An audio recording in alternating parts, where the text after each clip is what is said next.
the current review, and I'm with my colleague, Mr. Dace, who's the editor-in-chief for Central News. And currently we are being joined by a very interesting young man. Let me put it, young man. Mr. Sello More, who's the current and appointed full-time, not acting people, the current city manager for Mangaung Metropolitan Municipality. And this is a young man who brings in energy. And yeah, he's planning to turn the city around. So we're going to be having a very interesting conversation, Mr. Dace. Linda Sello, due to the fact that, hey, this past weekend he's been faced with difficulties, but he's handling it like a bull. And first, Mr. Sello, welcome to the current review. And like I said, I'm joined by my colleague, Mr. Dace, who's the editor-in-chief of Central News. And my question is quite simple. Did you manage to get a bath today?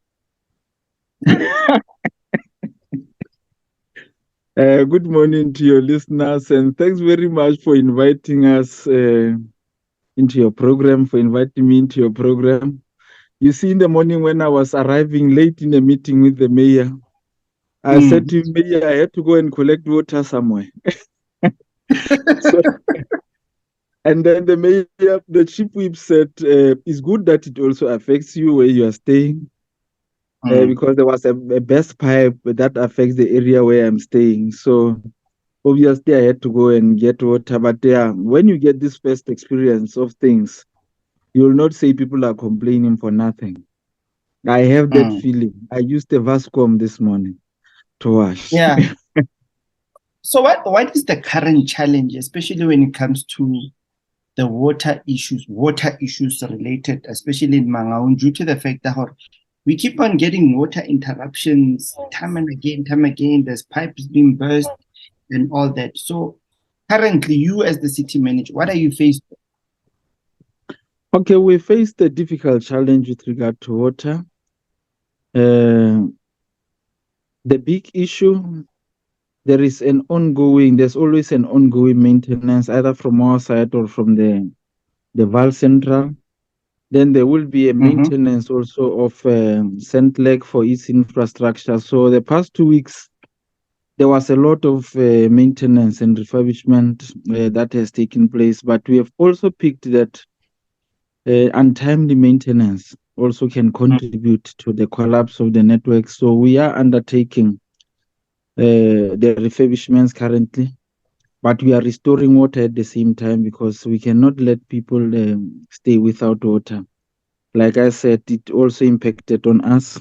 It impacts on everybody. We are having even now a 2 o'clock with all stakeholders, including the Val Central Board, the technical aspect of it, to check if nothing will collapse very soon for us. Because we are busy now recovering. There was a burst pipe yesterday, just when we were about to restore everything, the burst pipe that affected Lilyvale and Woodlands, that is situated in Bloomspan. A pipe just burst, and we think it's because of the pressure of water coming in. So it affected only those 2 areas. But for the rest of the areas, the restoration process is ongoing. But is there any plans to do something about this aging infrastructure? We must remember that Bloemfontein is not a young city. It's a very old and delicate city, and there are pipelines that are very old that needs to be changed. But also from the municipality side, there's lack of maintenance that is also causing these problems. What are you planning to do about these situations actually? Okay, we are at this moment also refurbishing our wastewater treatment works in Musselsport, but we are also refurbishing the pump stations situated at there is an area called Hamilton in Bloemfontein. Just now, this is the short-term response. The short-term response, currently, what we picked, some of our pump stations, we did not see if their current conditions, so they collapsed. That's one other main reason why we couldn't supply water. But we have undertaken an emergency refurbishment of those pump stations, but also the major one is the one in Hamilton. which will ensure that we can be able to supply water to a huge part of the city. Currently, there are two areas of supply for water. The Bloom Water or the Val Central mainly focuses on the so-called south, which includes parts of the town of Bloemfontein and the township. Then there is Mangaung's own water treatments that supplies the north. But now, once we have refurbished on the 10th of December, that's the anticipated completion date. Once we have completed that refurbishment, we'll be able to supply a bigger part of the city. Of course, working together with Bloom Central Water Board to ensure that there's no longer going to be any interruption of water supply. We're anticipating that this week will stabilize, but there will be likelihood of water coming in at times, probably slower. But by the 10th of December, we are hoping to have stabilized the entire supply. Mr. Tisaka, at least I'll be able to take a shower at the end of the day. So. Yeah. No, today there will be water. There will be water even in areas that have been affected. Yeah. There will be. We anticipate that the Lilyvale woodlands areas would have been restored around 3 o'clock. Okay. But the rest of areas will have slower but consistent provision until the 10th. All right. But Mr.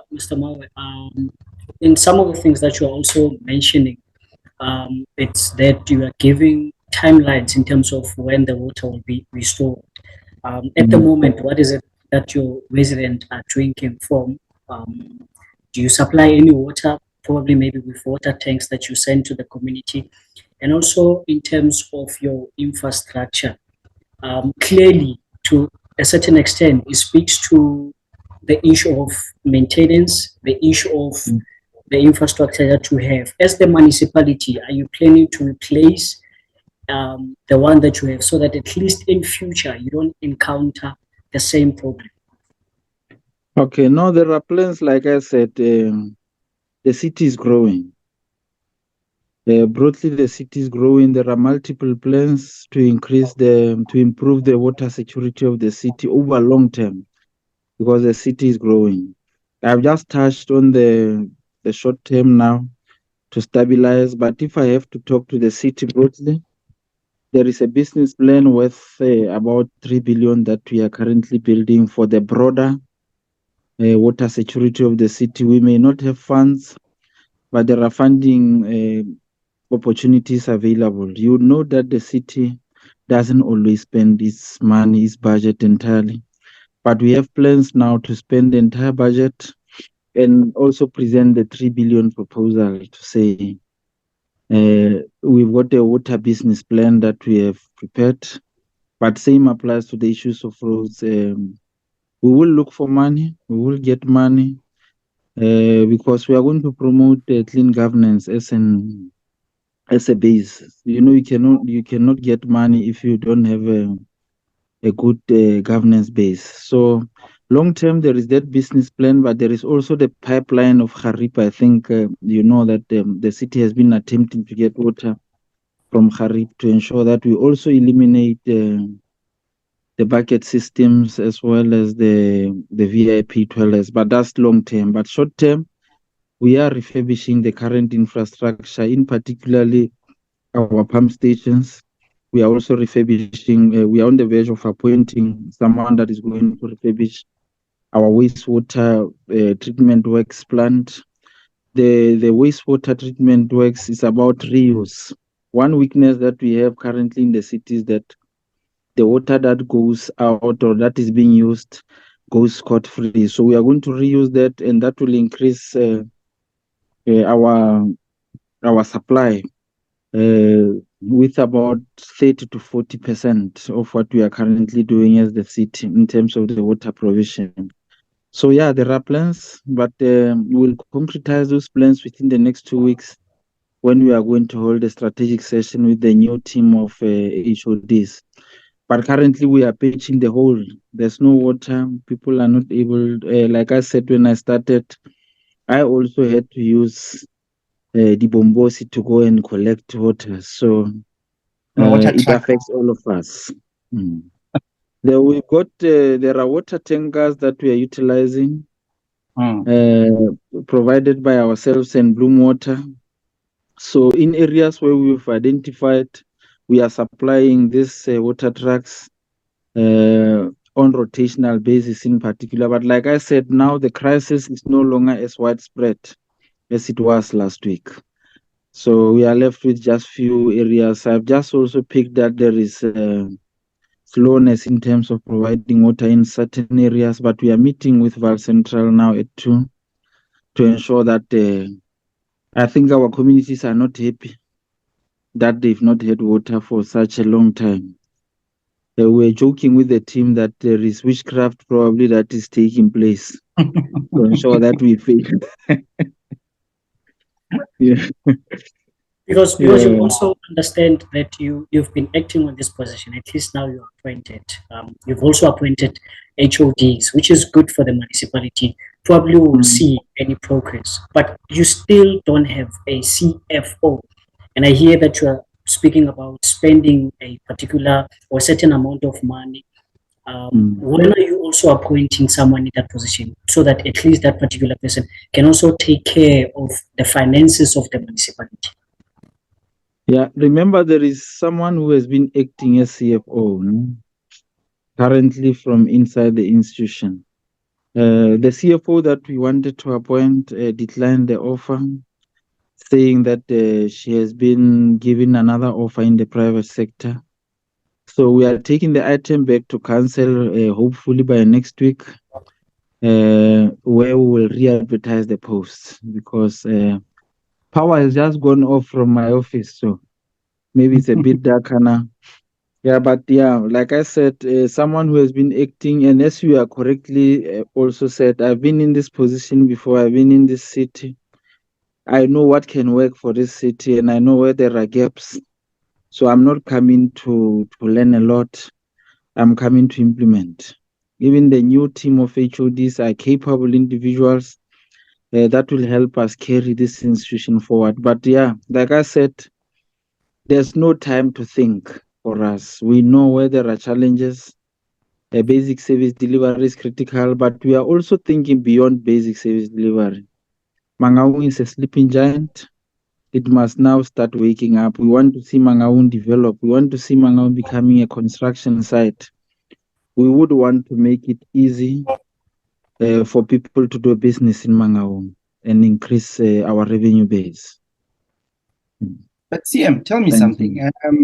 We've had instances where we saw in the past, and still currently, revenue collection is still a problem, especially for the city. It struggles. Almost every municipality is struggling with revenue collection.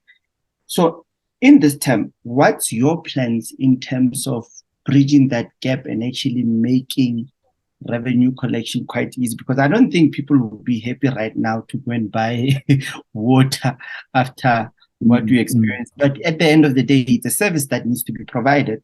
And the municipality also needs to make money from all these levies and revenue collection. So what plans do you guys have in terms of that financial recovery plan combined with revenue collection? Let me tell you something. When we started, you spoke about our communication and advocacy. We are going to ensure that those that need to pay, that can afford to pay, do pay. Those that cannot afford to pay must be put into an indigent register. When you have a good indigent register, you have those that cannot afford. National Treasury increases their equitable share to you. So we are going to engage in an ongoing advocacy and communication program for those that cannot pay, and those that can make arrangements. Mangaung is like I said, it's a sleeping giant. It has potential to take care of a lot of its needs.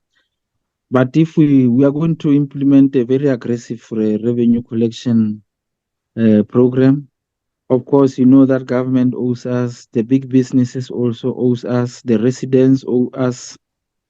So we are going to ensure that we recover what we need to recover. The message is simple. There's nothing for free. Services are not for free. People think that water is for free, refuse collection is for free, everything is for free, but there's nothing for free. So that's the message we'll be carrying to residents, that we have these plans, but these plans, even though they can be funded to some extent from the national fiscus has shrunk. We as citizens of Mangaung must carry our city. We must not be beggars in our own city. Let me tell you, just to collect refuse, you need a truck, you need personnel, you need diesel.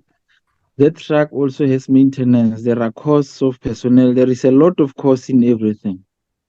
To build a road is the same. To maintain your parks, if you don't have resources, you will just wish. People think there is money.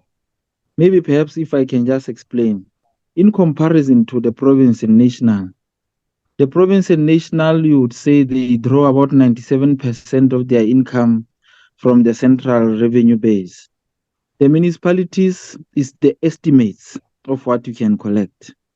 And if you can't collect, more than 60% of your revenue must come from your residents, except where there are grants. But if you don't have a plan to collect from residents, then you are doomed. You are not going to achieve anything. People will just say, couldn't they collect just that refuse bin? That collecting that refuse bin is a costly exercise. So we'll drive that after our strategic session in 2 weeks' time. We are going to talk to residents of Mangaung.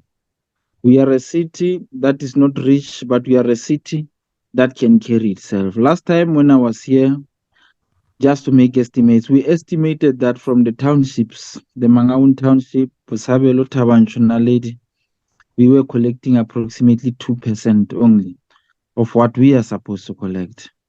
Then the businesses and the north suburbs would carry the city. I think that is wrong and that is unfair. There are people that can still pay in those areas. At least we must reach even likely 30-40% of collection in those areas. Other areas are contributing more than 100% of their share. And that is why they are able to demand services, to say, we demand the services. And there are organizations that have been established that says, if you can't take care of this area, we'll take care of this area. So the residents must take care of their areas. There's a public outcry for, especially when it comes to issues around tourism, entertainment, hospitality in the city, due to the fact that the people are raising issues that Bloem has become very quiet, has become a dry city. We recently saw in one of the podcasts where it was mentioned that Bloem has become a dry city. It's a drive-through town. So is there any plans in terms of reviving and capturing people to come and actually view and actually revive that side of the city? Because Bloem used to be known for its Bloemfontein Celtic supporters. You know, and it's about a game. Bloem would stay for over days. Nowadays, people don't stay. It has become a ghost town. How are we planning to actually revive that? Are you guys looking into partnerships? Are you looking into working together with certain institutions or organizations? What's the plan? Okay, the plan is not a simple one. I was saying to the team that our motto as the city is at the heart of it all. That's the message I gave to the colleagues. I've said people regard Mangaung now or Bloemfontein as the city where you can just refuel your car and you pass. So we are going to rebuild tourism. Bloemfontein is a very historical city. It's where almost every party was formed. It's supposed to be a museum city with regard to South Africa's democracy, but it's not showing that potential. But we think if we can get services right, if we can get the city to be right, it can attract investments. And we are planning to have an investment summit early next year, January or February, where we will ask the investors, what is it that you want to see in Mangaung? But obviously, if you get services right, if you get your roads right, if you get your water right, You don't need to convince people to come, but we have our own amenities, our zoo, our naval hill, and plenty other amenities that we have in the district or in the metro that we must revitalize, that we must bring back to life. You spoke about the issue of sports. Mangaung has been known as a sports tourism mecca. It's central. We are also going to relook how we will, of course, will not be able to revitalize Celtics. It's not our space, but we must create an environment where someone would say, I want to bring a football team into this area, even if it's not Celtics. But of course, our preference would be to have Celtics being operational. It used to bring vibe. The issue of tourism is very critical. We don't have a lot as a city that we can offer. But the issues of tourism is like a free money. When you got tourism, people come. It has its own multiplier effect. You know that when you host Makufi or when you host a football team, our accommodation areas are taken, but we want to go beyond just accommodation. We want people to say, "I've watched Celtics. Where else can I go during the day? Where else can I go during the night? I don't just come and watch football." But we've got a new team. I've thrown ideas to them. And I've said in 2 weeks, I want these ideas to find life so that by next year we run. Some ideas don't require a lot of money. They just require a bit of innovation. So I've thrown some of the ideas to the colleagues to say, this is my welcoming gift to you. You are welcome to Mangaung, but you are not coming here to sleep. I will not share those ideas as yet. Okay. Mr. Mowe, we are also speaking about getting the services right, and we know for sure that those services are going to be activated by the right team from the municipality. I was asking you a question of the CEO because I think it's a very critical position in the municipality because it deals with the finances of the municipality. And you also responded about the acting CFO, but you also pick up that in June this year, 2023, you were you didn't manage to get an unqualified audit report as the municipality. You've been placed under administration for a longer period now, and at some point to be placed under a administration as a municipality, it sounds as if you cannot or you are unable to manage your affairs. As the city manager that has been newly appointed, what is your plan in terms of getting out of this thing of being of being in a position of whereby you are under administration? Okay, there is an adopted financial recovery plan. It has some elements in it, but there is an element of good governance. Let me tell you one thing, even in your private space, if a bank wants to give you money, but it finds your financial affairs are a mess, no bank will give you money. So the primary thing that we are prioritizing is to get our house in order. Appointment of HODs is the step in the right direction. One of the reasons why National wanted to take money from us was also that issue of not being able to appoint permanent officials. So we have appointed the permanent officials. Unfortunately, the CFO declined the offer. But we are also going to instill amongst personnel. You find personnel that is disillusioned, that is not motivated. So we are going to meet with personnel as well to make them part of this financial recovery. Financial recovery is not a top management issue. It's not only about finances, but it's also about how you manage finances, how you manage your affairs as an institution. And we are going to correct that. We are going to ensure that we do things the right way. Immediately when you start doing things the right way, like I said, you'll be able to attract investors. An example, even a person that just buys a home in Mangaung, pays rates and taxes, buys water, buys electricity. That's revenue to the city. That's part of recovery. We are also going to ensure that our processes of approvals of plans or any investments are made to be a lot easier, to ensure that those that want to put money don't have to knock into many doors. It's a simple process. And immediately when people start paying for their rates and taxes and the new ones start coming in, there is financial recovery, you improve services, and boom, Mangaung grows. There are cities that are smaller or towns that are smaller than Mangaung, but that are managed properly. So the central theme for me is proper governance, governance with a good element of integrity, predictability of services, projectability of its finances. So once we get that one right, it's not something that happens overnight, but we are going to push it overnight. Mangaung has been sleeping for a long time, and we think there is no time to say we'll see tomorrow. There is no tomorrow for us. Now, tell me something. Since you are a very young and energetic person, and that is very out there, like you have presence within the community, and it's something that we need to applaud when something good is done. And you recently introduced your new team that you'll be working with.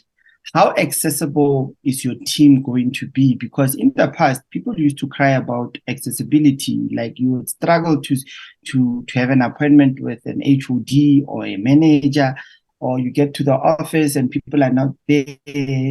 How are you going to, because I can see also with the current mayor that presence is being introduced to the community. What plans do you guys have in terms of making sure that your current team is accessible to the people? Okay, the primary thing why people want access to officials is services. That's the central message. People do not call you because they want to have a nice discussion with you. People call you because service levels are not okay. But once we improve services, we build a proper call center as well. There will be no need for people to want to meet. You will not want to talk to me about the sewer if there is an adequate mechanism that has been put in place to respond to the issue that you are raising. But sometimes people will phone you so that you can put them top on the list. And it can be a tiring exercise. But what we are planning to do, once we stabilize services, we've got some money, for instance, to stabilize Freedom Square sewer system is the worst in the city. We've got some money from National Treasury. But once we reinstate services, there will be no need for people to want frequent calls. But yeah, as civil servants, we must be accessible to the citizens. We are not serving at our own behest. That's the message also. Immediately when I picked that a certain senior official did not take a call of a resident, I demand immediate accountability. But we wanted to go down to the lowest level. We are not saving because we are important. We are saving because we are privileged. And we must use that privilege to assist the citizens, not to be a status that I'm city manager or I'm HOD and therefore I'm untouchable. No one is untouchable. If we get consistent complaints, people will have to account. But in the meantime, like I said, once we stabilize services, there'll probably be no need for many calls of people wanting to talk to an individual. We would have stabilized services. And in terms of recently we saw young girls that have been abducted, and Mangaung has become a place of lawlessness, if I may put it that way, due to the fact that there's lack of visibility when it comes to law enforcement and all that. And we know the city has its own law enforcement. And in the past, we know there used to be a problem with resources and manpower and all that.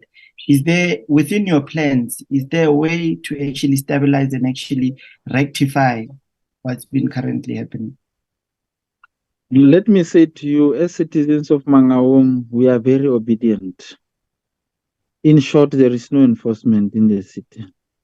We are very obedient. I've seen that people observe even traffic signs or traffic lights without any persuasion, and we must applaud the citizens for being this obedient.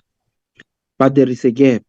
I've already told the the newly appointed HOD for community safety.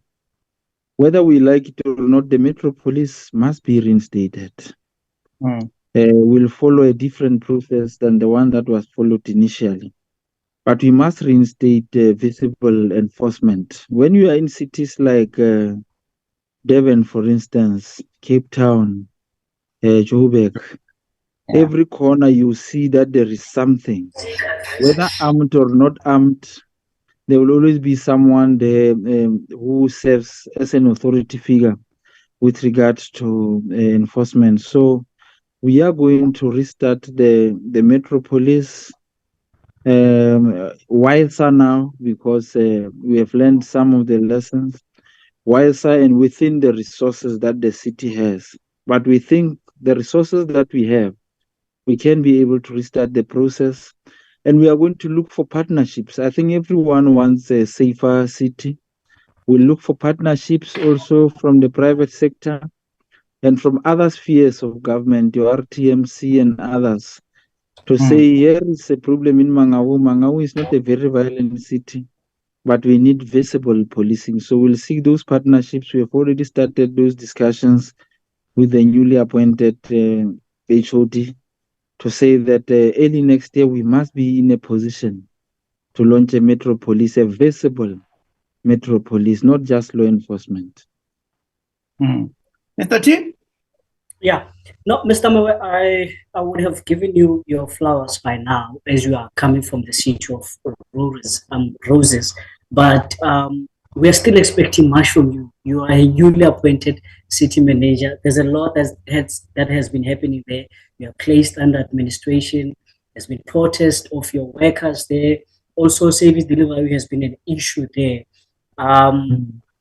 In terms of issues of workers, probably in the medium term and long term, what is your plan as the city manager? Because at times you'll understand, especially when it comes to protest of workers in the municipality, a city manager will come out of his office and speak to the workers in terms of taking them into the confidence of the municipality. So what is your long term in terms of such issues? Are we going to see probably again protests that are brought by the workers that are not being paid by a metro municipality, not just a municipality? Okay, the situation of workers is the situation of the city as a whole. When you are under recovery or financial, as you said, we are under administration, it means there were problems. But as you know, I'm coming for the second time, and we are zooming into these problems. We have already started, we have held, there is what they call LLF, or Local Labor Forum. That's something that was not active in the past. That's where we ourselves and the leadership of workers can thresh issues, reach agreements, and provide way forward. But yeah, the current situation, except for the 120 workers that were employed some 2 years ago, Mangaung has not really recruited workers. Our workers are overburdened. We must recruit more workers, but we must also create an open door policy with regard to engagements with workers. They also do understand they are part of what is happening in the city. But the main confrontation that we picked has always been about the overtime or payment for labor, if we may say. I've already told the HOD that let's start engagements on the shift systems. It's projectable. You can budget for it. In that way, there will be no need for excessive overtime. There will be no need for excessive strikes with workers. So we are planning to get resources first, and then plan along the issues also of financial wellness for the workers. Remember, some of our workers are heavily indebted. Can they depend on overtime? Even though at times they will say that, no, when I just pay us, don't worry about whether we have problems or not. But we must also enter that space. We must be able to meet with some of these financial institutions and say, man, you have overburdened this worker. This worker takes home 8,000, you indebt him up to 7,000. So we must enter that space as well on their behalf. I know it may not sound prudent for them at this moment, but it's a long-term thing that we are thinking. We are going to also look at the conditions of service for workers from time to time. They are not machines. They are not just coming, waking up and coming to work. So we must take care of their things. When you take care of your personnel, half the job is done. I always say when you operate with machines, you put your oil or you put money into it, the machine operates. But when you take care of your personnel, you are taking care of the institution for a long time. We'll have dialogues with them. Today, I wanted to go to two of the plants. I'm a person that goes to the workers, but there were other meetings.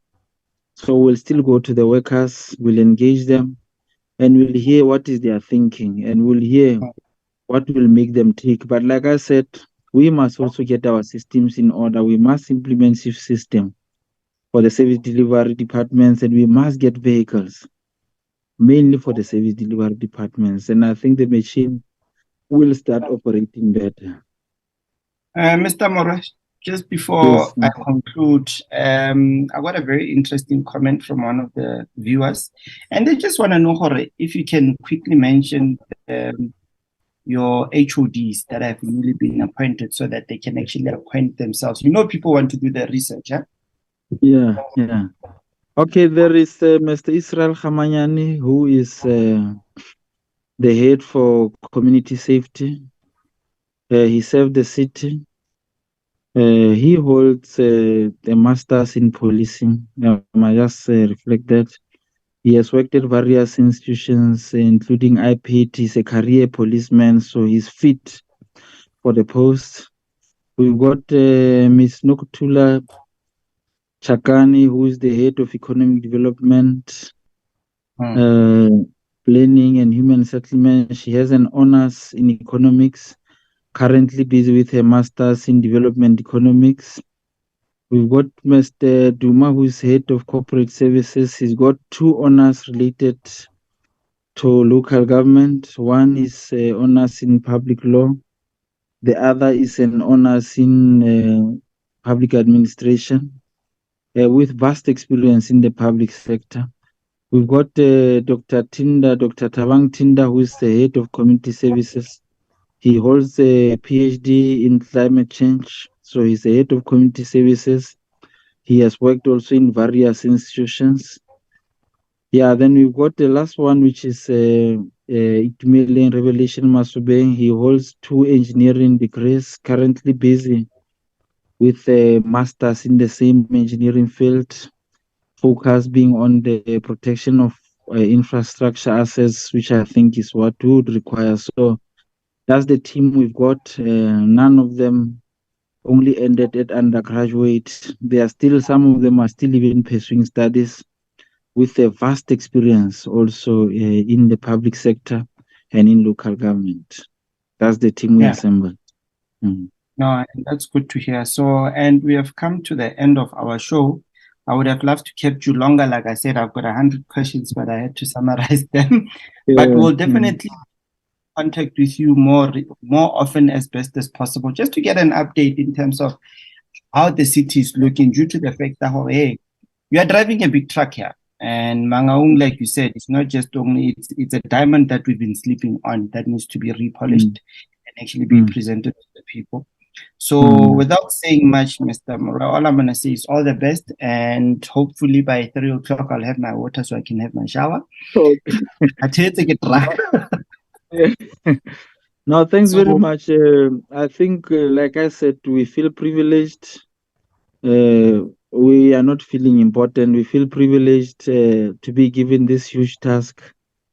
And we are ready. We are ready to carry this task. There's no second chances here.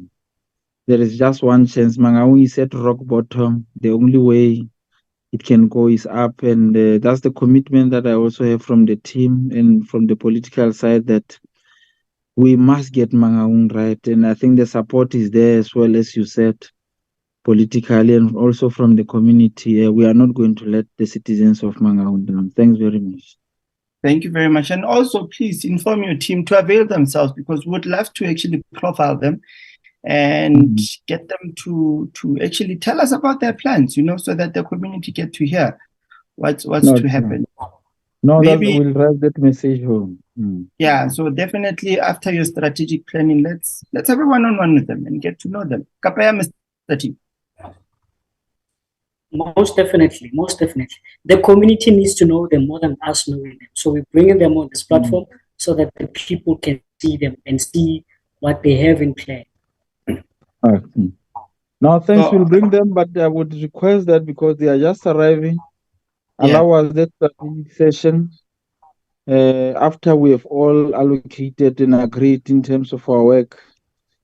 Then they will be availed via our communications. I think it's always important also to go via our communications unit under Mr. Kedama to ensure that we don't communicate all over the place as well. Thanks very much. No, thank you very much. And ladies and gentlemen, that was Sello More, the young Mr. Sello More, the current city manager for Mangaung Metro Municipality. And like I say, he's all over, he's on his social media. He's the one city manager that I know you can reach. You won't even get to struggle. And like I said, Mangaung, it's a task for him. And I believe that it's in good hands. And you do your best, my brother. May you do your best. Thank you very much. Thank you very much. And Mr. T, we have come to the end of our show, and it's been a very interesting discussions that we've been having, from current issues to crime stats and all that. And what do you have to say? Hey, for your first time show, you're the editor-in-chief of Central News. You're the guy who gives us the news. Yeah. No, Mr. Kotsi, thank you so much for hosting me today, man. Lovely show. I love the culture. Love in terms of how we analyze the news and give people the information that they need. It's been a very fruitful one. Let's go back to our offices and work. We still have the president coming to Free State. We still have a member of the ANC and the MMC of Mokaka local municipality who is arrested in connection with allegations. We are following that story. We are also following another story which is in connection with Machaka Khadebe. Police are still looking for the suspects who have done this. Whether it's one suspect or many, we don't know, at least up to this point. But police are also asking the community in terms of assisting them with the relevant information. So beyond the news, Central News, people must keep an eye on the platform, read our news, and also just look at what we have for them, especially on this Friday, we have the newspaper coming as a weekly paper. So how do people access the newspaper? Because I know I always share it with people, especially online. Do we have a print? Are we still online? What's going on? Yeah, for now we're still online, but our people can access that newspaper on our platforms, Facebook, Twitter, also Instagram, and other platforms. But the moment we post it on Friday, you can just click on the link. When you click on that link, the link will give you the whole newspaper, which has at least 8 pages of sports, business, politics, crime, and some of the service delivery stories that are happening in the Northwest Province, in Free State, as well as in Gauteng. So for now, we're still online, but you can access it. It's very accessible. It will come in a format of PFD or PDF, and also you can share with other people and also get the updates on what's happening, at least in these 3 provinces that I've mentioned. So basically, we do touch base in the Northwest, Free State, and Gauteng. Any plans to move into other provinces? Well, we'll definitely have to go with the management and sit and talk about that.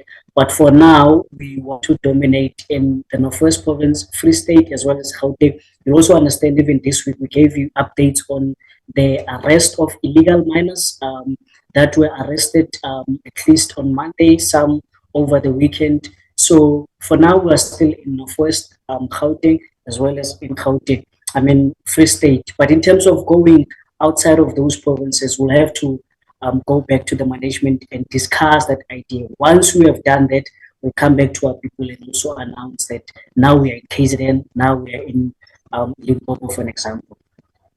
Yeah, so Linda, hopefully one day I'll be in discussion for my raise one day. But without wasting time, ladies and gentlemen, that's our editor-in-chief for Central News, Mr. Dace, and you'll be seeing him quite often because you're quite a good analyst. I don't know why you shouldn't be doing that.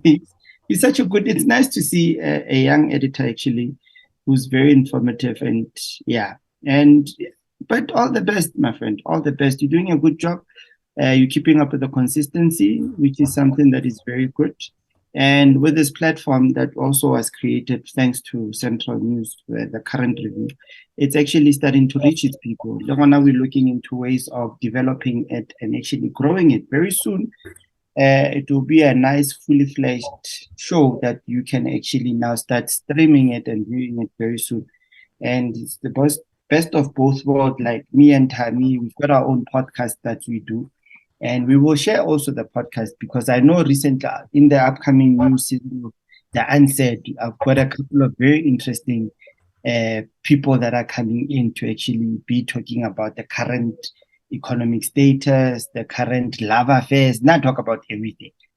You know, I'm that person that speaks, that has those uncomfortable conversations with people. And I believe it's time that we have them, especially now that we are going to election, and it's quite a big election next year. But Mr. T, thank you very much for joining me today. It was a very interesting and a very nice show. I enjoyed actually being in conversation with you, and I'm looking forward to many more of these. And with that said, ladies and gentlemen, my name is Tebogo Kotsi, and you caught me live on the current review. You can also catch the Unsaid on YouTube. It's called the Unsaid SA. And without wasting any time, I'm out. It's now 12:37.